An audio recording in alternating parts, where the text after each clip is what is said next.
옆에 계신 분께 서로 인사하십니다. 메리 크리스마스.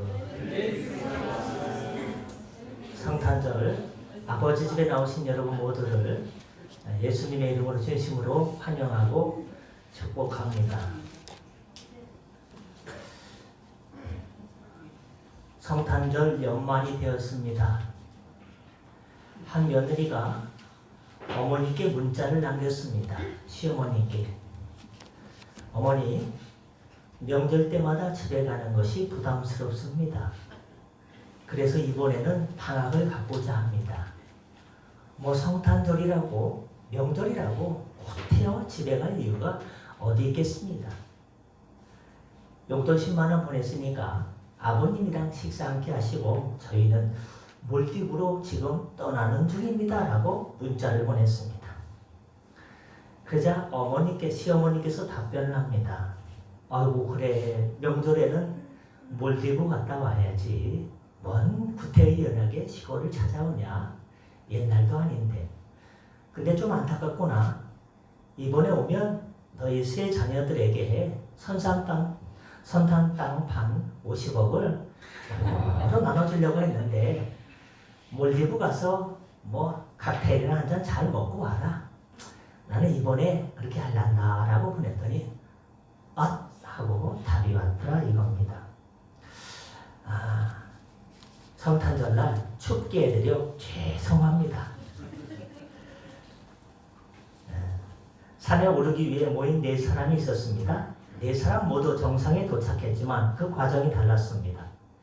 먼저 첫 번째 사람은 산에 오르기 위해서 값비싼 등산화를 마련해 산에 올라갔는데 등산화가 발에 맞지 않아서 계속 투덜거리며 산에 올라갔습니다. 두 번째 사람은 산 중턱에서 경치를 내려다보다가 숲으로 둘러싸인 농장과 언덕 위에 있는 집을 보더니 저기는 부동산 가격이 얼마나 될까? 토평지구에 새로 들어서는 아파트는 저거는 얼마가 될까? 쓸데없는 생각으로 시간을 보내면서 올라갔습니다. 세 번째 사람은 작은 구름만 보여도 혹시 비가 쏟아져 내가 사고를 당하지 않을까 불안해서 전전긍긍하면서 올라갔습니다. 마지막 사람은 산에 오르며 나무와 풀과 바위와 계곡을 보며 멋지다 감탄하며 자연의 감사함을 느끼면서 올라갔습니다. 인생을 등산을 하는 것과 같습니다. 정상에 올라가야 아름다운 풍경을 볼 수 있습니다. 과연 우리는 오늘 4종류의 사람 중에 어떤 모습으로 이 세상을 살아가고 있습니까? 걱정 때문에, 아직 일어나지 않은 일들 때문에 걱정하면서 시간을 보내고 있습니까? 지금 행복을 누리고, 지금 주 안의 안식을 누리고, 지금이 내 인생 최고의 때라고 해될 시간에 걱정하며 근심하며 보내다가 잠을 뒤척이다가 혹시 성탄절 예배를 드리러 나온 분은 한 분도 안 계십니까? 저는 오늘 2000년 전 베들레헴으로 한번 그 고민을 해결하는 차원에서 들어가고자 합니다. 베들레헴은 지금의 우리 상황과 너무나 비슷합니다. 로마 황제 아구스토가 호정령을 내렸습니다. 세금을 더 거두려고 인구 조사하는 겁니다. 사람들은 강제로 고향으로 이동해야 되고 몸은 피곤하고 세금 걱정에 마음은 불안했습니다. 베들레헴 모든 여관은 사람들로 북적거렸고 온갖 불평과 짜증 섞인 소음으로 가득했습니다. 빈방 없소 서로 밀치고 다투는 단절의 현장이었습니다. 그런데 여러분 참 이상하지요. 하나님은 그 시끄럽고 화려한 요감방이 아니라 가장 더럽고 냄새나는 짐승의 밥통 말구이를 선택하셨습니다. 세상의 모든 문이 닫혀 있을 때 유일하게 열려있던 곳이 그곳이었기 때문입니다. 사람들은 여관에서 자느라 몰랐지만 그 밤에 진정한 평화와 구원은 그 초라한 마구간에 임했습니다. 오늘 우리는 이 성탄절 아침에 지난 4주간 우리가 닦아온 마음의 길을 통해서 그 구위에 누이신 예수님을 만나길 원합니다. 그 만남이 우리에게 3가지 선물을 줍니다. 첫 번째, 예수님은 우리의 불안을 덮으시는 절대 평강으로 오시는 분입니다. 10절 말씀에 천사가 말하죠. 무서워하지 말라. 보라, 내가 온 백성에게 미칠 큰 기쁨의 좋은 소식을 너희에게 전하노라. 당시 마리아와 요셉이 얼마나 무서웠겠습니까? 만삭의 몸으로 낯선 곳에 왔는데 누울 방 한 칸이 없는 거예요. 남편으로 가장으로서 얼마나 미안하고 막막하고 불안했습니까? 아기를 낳아야 되는데. 지금 우리 성도님들 중에도 이런 분들이 계십니다. 목사님, 2026년이 오는 것이 달갑지 않아요. 경제는 어렵고 몸은 아픕니다. 뭘 먹고 살아야 될지 애들은 크고 있는데 참 힘드네요. 근데 여러분, 성탄의 기적은 방이 생기는 것이 아니었습니다. 방이 없어도 그 춥고 낮은 곳에 하나님의 아들이 함께 계신다는 사실이 기적이었습니다. 우리가 왜 불안합니까? 상황을 통제할 힘이 내게 없어서 그렇습니다. 하지만 성탄은 우주를 만드신 하나님께서 내 인생의 가장 낮은 곳, 내 불안의 한복판으로 찾아오신 날이 성탄입니다. 주인 되신 그분이 오셨는데 개개 우리가 걱정할 이유가 없는 것입니다. 예수님이 누우신 구유는 비록 초라했지만 그곳은 세상 어떤 왕궁보다 평안했습니다. 왜냐하면 평강의 왕이 거기 계셨기 때문입니다. 우리가 지난 첫 주에 나눈 것처럼 상황이 바뀌어서 평안한 게 아닙니다. 주님이 오셨기 때문에 불안이라는 파도 위에서 우리는 잘 수 있는 것입니다. 제가 얘기했던가요? 저 아산병원에서 심장 초음파를 30분 동안 검사했어요. 심장내과 세계적인 권위자가 딱 오더니요. 초음파 사진 영상을 보고서요. 이야, 심하다. 그러면서 초음파 간호사한테 심하지? 그렇지. 나는 똑바로 쳐다보고 있는데. 자기들끼리 얘기해야지. 야, 심하다. 그치? 아니, 아산병원 의사가 놀랄 정도로 심장이 얼마나 안 좋은 거예요. 이야. 정신이 벌쩍 들더라고요. 그 말을 들으니까 저도 사람인지라 불안한 거예요. 야, 지금 당장 죽게 생긴 지경인가? 그러나 이렇게 불안이라는 파도 위에 있는 우리들이 잠을 잘 잘 수 있도록 평화의 소식을 주시기 위해 예수님께서 오셨다 이 말입니다. 김동호 목사님이 날기새에서 늘 말씀드리지 않습니까? 믿음은 뭐다? 배짱이다. 그 배짱이 어디서 나옵니까? 내 통장이 두둑해서 내가 갖고 있는 건물이 값어치가 나가서? 그게 아닙니다. 하나님께서 내 아버지가 되어주신다는 것 때문에 우리가 담대한 믿음을 가질 수 있다 이 말입니다. 김동호 목사님이 암투병을 하셨죠? 그래서 그때 뭐라고 말했냐? 하나님께서 실수하는 거 봤냐? 하나님은 절대로 실수하지 않는 분이다. 이 믿음이 있으면 불안을 이길 수 있습니다. 한 해를 돌아봅니다. 어떤 일을 이루었는가? 뭘 남겼는가? 여러 가지 생각이 그렇게 스치고 지나가지 않습니까? 성탄은 그렇게 인생을 돌아볼 때 그 구비구비 나의 삶의 골목마다 하나님께서 함께 하셨고 성령께서 나를 인도해 주셨다는 것을 깨닫는 날입니다. 여러분이 잘 아시는 오헬리 소설의 크리스마스 선물 있습니다. 여기 주인공은 넬라와 짐이에요. 너무 가난했어요. 어디가 찢어질 만큼 가난했어요. 넬라는 남편에게 시계줄을 사주려고 자신의 탐스러운 머리카락을 잘라서 팔았고 남편 짐은 아내에게 머리빗을 사주려고 자신의 보물인 시계를 팔았습니다. 결과적으로 선물은 쓸 수 없었어요. 빗을 꽂을 머리카락이었고 줄을 걸 시계가 없기 때문에 상대를 위해서 다 팔아버렸으니까 상황만 보면요. 야, 미적이다 미적이. 가장 비참하고 불안한 크리스마스입니다. 하지만 작가는 이들을 세상에서 가장 지혜로운 사람들이라고 부릅니다. 가난과 결핍 속에서도 서로를 향한 사랑과 헌신이 있었기에 그들의 단칸방은 세상 그 어떤 부자의 저택보다 풍요롭고 평화로웠습니다. 예수님이 오신 우리의 마음도 이와 같아야 된다 이 말입니다. 두 번째, 예수님은 세상의 소음을 뚫고 거룩한 침묵 속에 임하셨습니다. 성탄의 소식은 시끄러운 예루살렘 왕궁으로 가지 않았습니다. 술 취해 떠드는 여관으로 가지 않았습니다. 대신 8절에 그 지역에 목자들이 밤에 밖에서 자기 양떼를 지키더니라고 했습니다. 밤의 들판, 그 적막하고 고요한 곳에 자녀 때문에 마음이 눌리고, 남편 때문에, 아내 때문에, 부모님의 고통 때문에 마음이 처절하게 눌려서 참 뭘 어떻게 할 수 없고 앞으로 어떻게 할 수조차 희망도 떠오르지 않는 이때와 같은 그 고요하고 착잡한 시간에 목자들에게 천사가 나타났습니다. 여러분, 2주차에 소음을 꺼야 들린다고 했죠?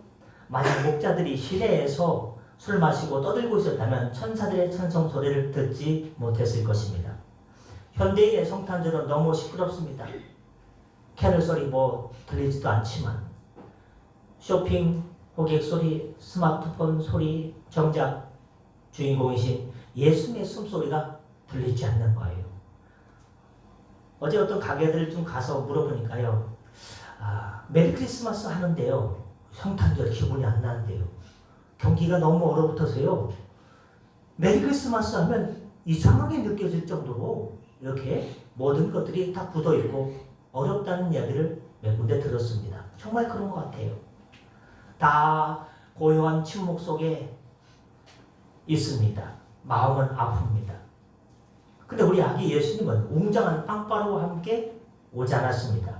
아주 작고 연약한 아기 울음소리로 고요하게 세상에, 그 어려운 상황 가운데, 얼어붙은 빙판 같은 세상 가운데 찾아오셨습니다. 여러분, 우리가 대림절 기간 훈련했던 영적 디토스가 오늘 빛을 발해야 합니다. 화려한 조명과 파티가 없어도 괜찮습니다. 우리 일상에 고요히 예수님을 자주 만나는 시간이 필요하지 않겠습니까? 교회 중에 저쪽 강 건너가면 베이직 교회가 있지 않습니까? 조종민 목사님이 방송계의 화려한 조명을 뒤로하고 목회자가 되셔서 하신 말씀이 있습니다. 본질은 심플하다. 복잡한 건 다 가짜다. 우리가 성탄절을 너무 복잡하게 만들었습니다. 무슨 선물을 할까, 어디를 갈까 다 걷어내야 됩니다. 본질은 예수님 한 분입니다. 소란을 걷어내고 예수님께만 집중하는 것, 그게 진짜 성탄을 누리는 법입니다. 고요한 밤, 거룩한 밤, Silent Night, 이 노래의 탄생은, 우리가 즐겨 부르는 찬송 고요한 밤, 거룩한 밤은 1818년 오스트리아의 작은 시골 교회에서 만들어졌습니다. 성탄 전날인데요, 하필 교회에 있는 파이프 오르간이 고장났어요. 웅장한 음악을 연주할 수 없게 된 상황이었습니다. 그때 보좌 신부였던 요제프 모어는 기타 하나를 들고 나와서 이 곡을 작사 작곡해서 불렀습니다. 화려한 오르간 소리가 멈추자 오히려 소박한 기타 선율에 실린 고요한 밤, 거룩한 밤이라는 가사가 성도들의 가슴을 깊이 파고들었습니다. 국에 닫힌 마음의 빗장을 확 풀어제꼈습니다. 소음이 멈춘 곳에, 기계가 멈춘 곳에 진정한 거룩함이 임했습니다. 세 번째로, 예수님은 모든 장벽을 허물고 화해하기 위해서, 우리에게 구원을 선물로 주시기 위해서 오셨습니다. 14절에 지극히 높은 곳에는 하나님께 영광이요 땅에서는 하나님이 기뻐하시는 사람들 중에 평화로다. 예수님은 하나님과 인간 사이에 막힌 담을 허무는 사다리로 오셨습니다. 거룩하신 하나님이 인간의 몸을 입고 오셨습니다. 이것 자체가 엄청난 낮아짐이요 화해의 손길입니다. 어디 그뿐입니까? 구유 주변을 보십시오. 가장 천대받던 목자들, 이방인들이었던 동방 박사들이 함께 예수님을 경배합니다. 신분의 벽, 인종의 벽, 빈부의 벽이 아기 예수님 앞에서 다 무너져 내렸습니다. 우리가 지난 4주차에 내가 먼저 손 내밀자라고 다짐했습니다. 오늘이 바로 그날입니다. 성탄절은 내가 받은 선물을 세워보는 날이 아니라 내가 누군가에게 선물이 되어주는 날입니다. 아직도 용서하지 못한 사람이 있습니까? 아직도 냉랭한 관계가 있습니까? 예수님께서 하늘 보좌를 버리시고 이 땅에 오신 것처럼 우리도 자존심의 보좌에서 내려와야 됩니다. 내가 먼저 전화하고 내가 먼저 미안하다고 말할 때 여러분의 가정과 일터에 진정한 성탄의 기적, 평화, 샬롬이 완성될 것입니다. 여러분, 은혜는요 물처럼 낮은 곳으로 흐릅니다. 우리가 왜 화해가 되지 못합니까? 내가 저 사람보다 높다고 생각해서 내가 피해자라고 생각해서 그렇습니다. 여러분, 그러나 십자가의 은혜를 아는 사람은 고개를 들 수 없습니다. 예수님이 나 같은 죄인을 위해서 십자가에 못 박혀 피 흘려 돌아가시기 위해서 낮고 낮은 자리에 오셨는데 내가 뭐라고 남을 정죄하겠습니까? 그 겸손이 회복될 때 관계가 자라납니다. 소설 레미제라블 앞부분을 보면 주인공 장발장이 감옥에서 나와 갈 곳이 없을 때 그를 재워준 미디엘 주교가 나옵니다. 장발장은 은혜를 원수로 갚고 은식기를 훔쳐 달아나서 잡힙니다. 그때 주교가 경찰에게 뭐라고 말합니까? 아니요, 이 은초 때는 왜 안 가져가셨소? 제가 선물로 드린 건데.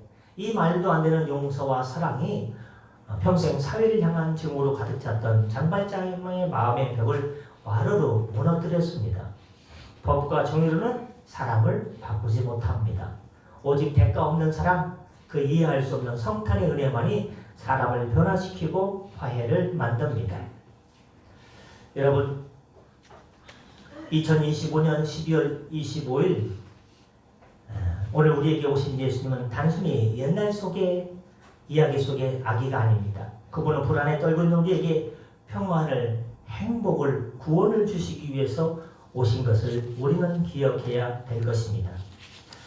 제가 요즘 많이 생각하는 것 중에 하나가 곤고함 속의 행복 찾기라는 제목인데요.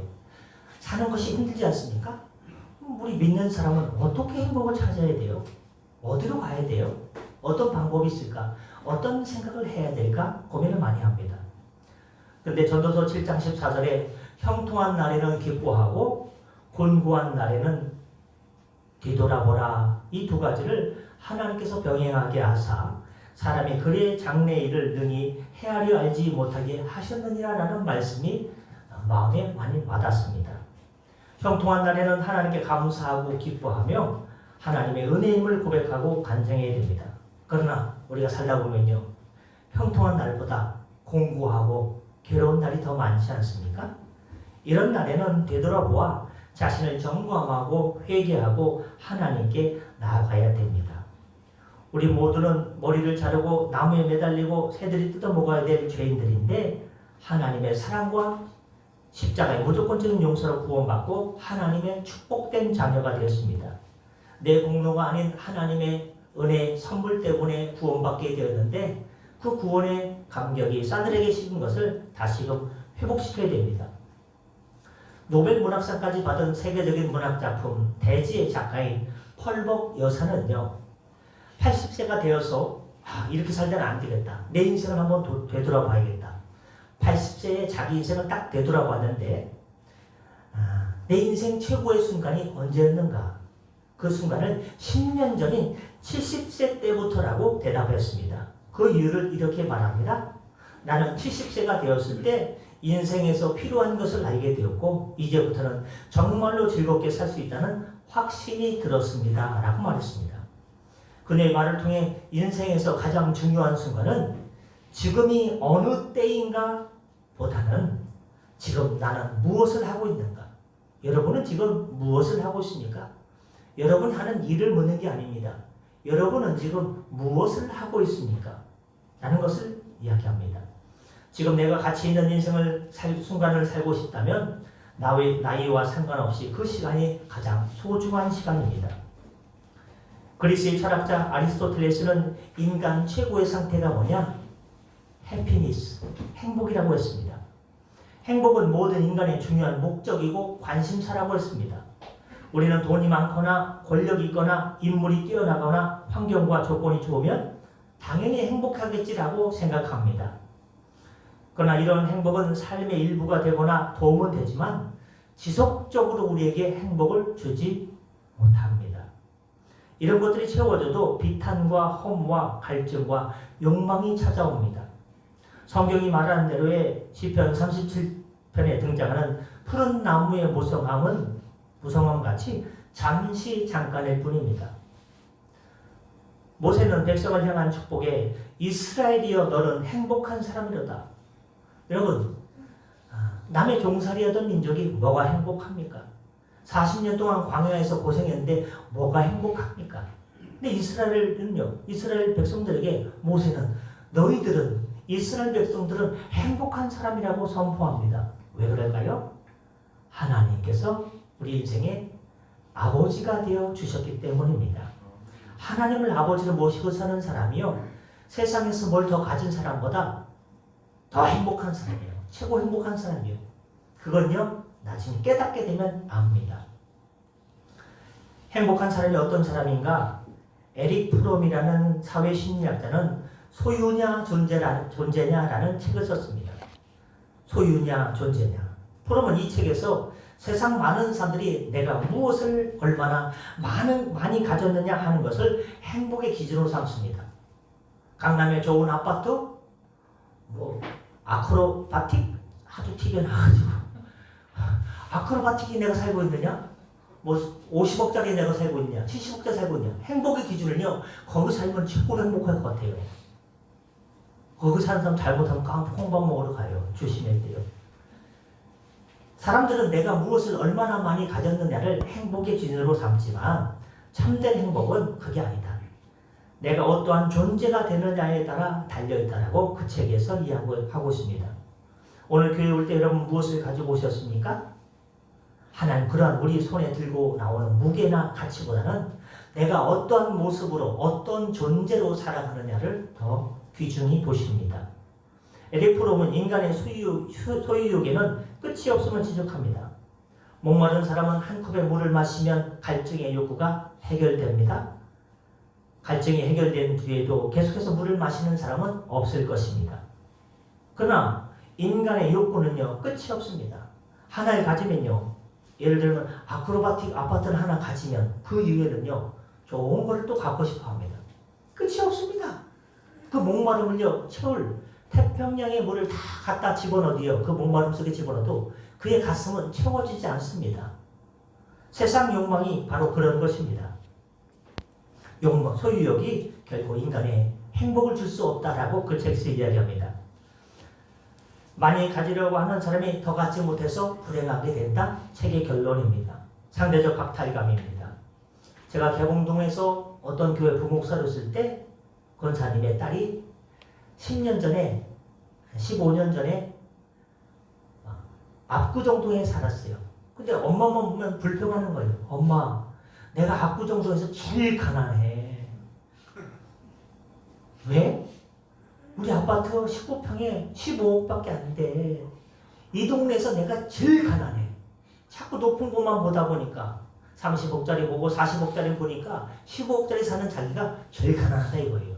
근데 그때 개봉동에는요, 아파트 한 채가 3억밖에 안 됐는데, 여러분은 어떤 생각을 가지고 사십니까? 스스로를 울가면서 불행의 자리로 몰아넣습니까? 아니면 주님 주신 것에 감사하며 살고 있습니까? 여러분은 소유냐 존재냐 중에서 혹시 소유 쪽으로 기울어 있지는 않습니까? 하나님 앞에 단독자로 서시고 주신 것에 감사하며 하나님 앞에 자녀로서 좋은 존재로 살아가시길 바랍니다. 인생에는 연못 인생과 시냇물 인생이 있다고 합니다. 연못 인생은요, 여기저기서 날아온 비난과 조롱을 마음이라는 연못에 가두어 놓고 비틀거리며 아파합니다. 내 마음을 우리 아들이, 내 딸이, 내 가족이 나를 마음을 아프게 했어? 계속해서 연못처럼요, 다 담아두고 삽니다. 조금만 움직여도요, 연못에 있는 그런 담겨진 나쁜 것들이요, 나를 찌릅니다. 내 속이 썩어 문드러집니다. 속이 터져나갑니다. 어제 얘기를 들었더니요, 열을 많이 받은 어머님 소식을 들었어요. 가족들한테 스트레스를 너무 많이 받다 보니까요, 우라통이 터지는 거예요. 견딜 수가 없어요. 방에서 잠을 30년째 못 자고 있어요. 어디서 잠을 주무신 줄 알아요? 방에 있으면요, 열불 나가지고 죽을 것 같아가지고 소파에서 잔대요. 거실에 남아가지고. 다 그 경지에 이르셨나봐요. 장로님, 소파에서 주무십니까? 그럴 때가 있어요. 그냥 얘기하는 거예요. 다 연못 인생이에요. 다 받아들이고 흘려보내지 못하니까 나만 괴로운 거예요. 나만 죽을 것 같은 거예요. 그런 사람이 누굽니까? 성경에 사울이 그런 사람이에요. 개선장군처럼 돌아오는데 나는 천천히고 저 다윗은 만만이야? 고얀 것들. 내가 왕인데 나에게 찬송을 찬사를 보내야지. 저 다윗에게 이른 자가 되게 하려고 해? 내 아들이 왕이 되어야 되는데 큰일 났다. 다 가슴속에 담아두고 사는 거예요. 연못 인생이에요. 그러다 보니까 인생이 비참한 결론을 맞이합니다. 그러나 다윗은요, 시냇물 인생을 살았습니다. 뚝을 탔어요. 시냇물이 흐르게 했어요. 시냇물은요, 모든 것이 흘러갑니다. 왕수천을 보십시오. 모든 것이 흘러갑니다. 시냇물 인생은요, 온갖 비방도 슬픔도 여러 가지 어려움도 다 흘러갑니다. 시냇물 인생을 살았던 사람은 다윗입니다. 다윗은 피난길에 시므이가 쏟아져 내려오는 비난을 했습니다. 이 비루한 자여, 왕을 막 욕합니다. 안 그래도 아들이 아버지를 죽인다고 쫓아오는 것 때문에 열불 나는데 나를 욕합니다. 그러나 하나님의 뜻이 있겠지 하고 다 흘려보냅니다. 남이 나에게 삿대질하는 것, 욕하는 건요, 마음에 담아주지 않고 다 흘려보냅니다. 많은 사람들이 부정적인 댓글로 아파하는 현대인들이 많습니다. 오해와 편견으로 따가운 눈총을 받습니다. 그러나 그 모든 것들을 다 흘려보냅니다. 여러분, 흘려보내는 인생이 되시길 바랍니다. 그리고 주님만 바라보시면요, 건강한 거예요. 우라통도 사라져서 거실에서 자던 분이요, 방으로 들어가서 잠을 주무실 수 있다니까요. 용서하는 것이 신앙이고 건강이고 축복입니다. 그래서 2026년도 대한예수교 장로회 총회 표가 뭐냐? 용서, 사랑이 시작입니다. 괜히 그 말이 나온 게 아닙니다. 교수직을 은퇴하고 미국 문학사에 남은 뛰어난 업적들을 계속해서 남기던 헨리 롱펠로우는 인생의 숱한 고난 속에서도 다시 일어나는 거예요. 보통 사람은 죽어 나자빠져야 되는데 다시 또 일어나는 거예요. 오뚜기처럼 그렇게 어려운데 또 일어나는 거예요. 고령의 나이에도 포기하지 않을 수 있었던 이유를 묻습니다. 그때 이런 얘기를 해요. 우리 집 정원에는요, 늙은 사과나무 한 그루가 있습니다. 누가 봐도 나이 많아 보이는 고목이지만 해마다 맛 좋은 사과가 그 고목나무에서 열려요. 늙은 나무 가지에서도 새순이 나고 사과가 맺히는 것을 보고 나도 저 사과나무처럼 살 수 있을까 고민하다가 살 수 있겠지 하고 결론을 내려서 그때마다 괴로울 때마다 마음을 추스리고 다시 일어났다는 것입니다. 누구나 고통이 많습니다. 모세와 가족과 헨리 롱펠로우를 비롯한 모든 사람은 고통을 당했습니다. 고통 없는 인생이 있느냐? 없습니다. 다 고통이 많습니다. 그러나 하나님께서 애굽과 홍해에서 우리의 생명과 영혼을 구원하셨습니다. 예수님께서 이 땅에 오신 것은, 인간의 몸을 입고 이 땅에 오신 것은 고통 중에 있는 우리를 구원하기 위해서, 영혼을 구원하기 위해서, 지옥과 인생들을 천국으로 보내시기 위해서 찾아오신 그것을 우리는 기억해야 됩니다. 남태평양 한가운데 위치한 작은 섬 솔로몬 제도, 시간 되면 언제 장로님들이랑 한번 가보고 싶은데요. 가보고 싶다고 한 군데도 못 가고 있어요. 그 작은 솔로몬 제도에 독특한 벌목법이 있어요. 저도 옛날에 시골에 살 때요, 나무를 벨 때 톱을 켜가지고 넘어갈 때쯤이면요, 넘어간다 하면요, 나무가 일로 넘어가지 않더니 다른 쪽으로 넘어가서 죽을 뻔하기도 하고 그걸 좀 보기도 한 것 같은데요. 근데 이 솔로몬 제도에 있는 전통적인 나무 베는 방법은요, 톱을 켜지 않습니다. 전기톱을 쓰지 않습니다. 나무를 벨 때 도끼도 쓰지 않습니다. 커다란 이 이야기는 어디 나왔냐? 로버트 풀검의 베스트셀러 내가 정말 알아야 할 모든 것은 유치원에서 배워버렸어. 그 책에 나온 이야기예요. 내 인생에서 배워야 될 모든 것들을 어디 배웠다고요? 유치원에서 배워버렸어. 이곳 사람들은 나무를 벨 때 어떻게 합니까? 그저 맨손으로 덤벼듭니다. 그들의 벌목 방법은 대략 이렇습니다. 먼저 나무를 베기 전에 마을 사람들이 순번을 정합니다. 1번, 2번, 3번, 4번. 하루에 한 명씩 담당자를 정하면 순서를 맡은 사람들이 동틀 무렵에 나무 꼭대기에 올라가서 최대한 큰 목소리로 고함을 지르고 옵니다. 이야! 그렇게 하루에 한 번씩 올라가 소리를 지르고 내려오는 것이 그들 나름대로의 벌목법이라고 합니다.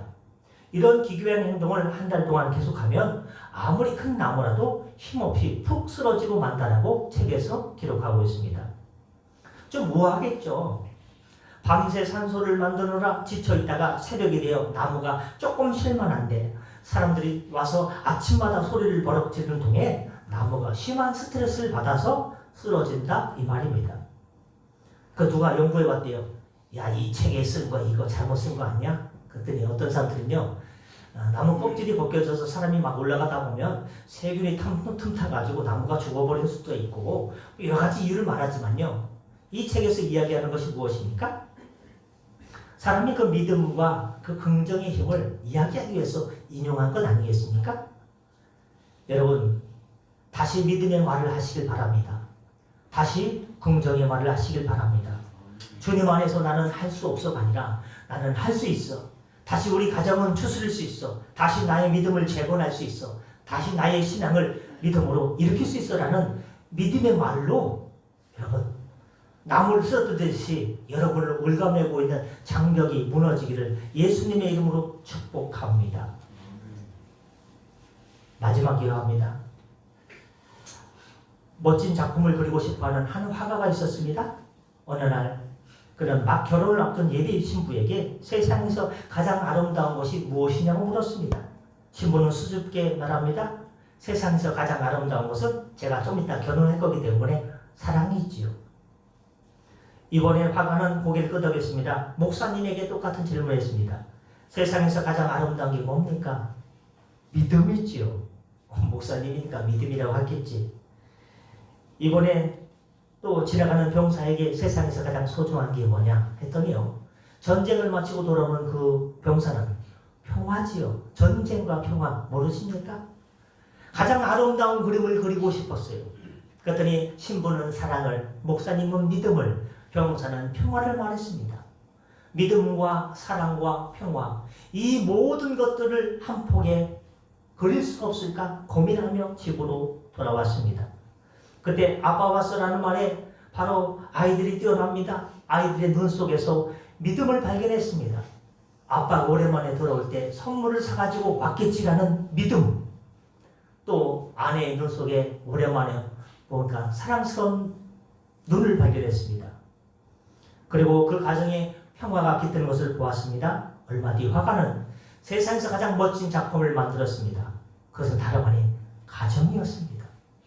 우리의 깨어진 가정, 위태위태한 가정, 위기의 가정, 이 시대에 예수님은 평화를 주시기 오셨습니다.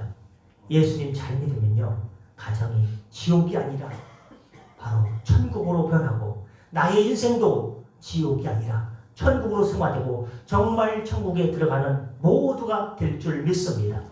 수고하셨습니다. 기도하겠습니다. 은혜의 주님, 낮고 낮은 자리에 말 위에 찾아오신 예수님, 우리에게 생명을 주시려고, 구원을 주시려고, 은혜를 주시려고, 행복을 주시려고 이 땅에 찾아오셨습니다. 그 성탄을 기억하는 복된 주님의 자녀 되게 하여 주옵소서. 감사하며 축복하며 예수님의 이름으로 기도드렸습니다. 아멘. 주신 말씀 기억하면서 찬송 115장 부르시면서 준비하신 힘을 하나님께 드리겠습니다. 115장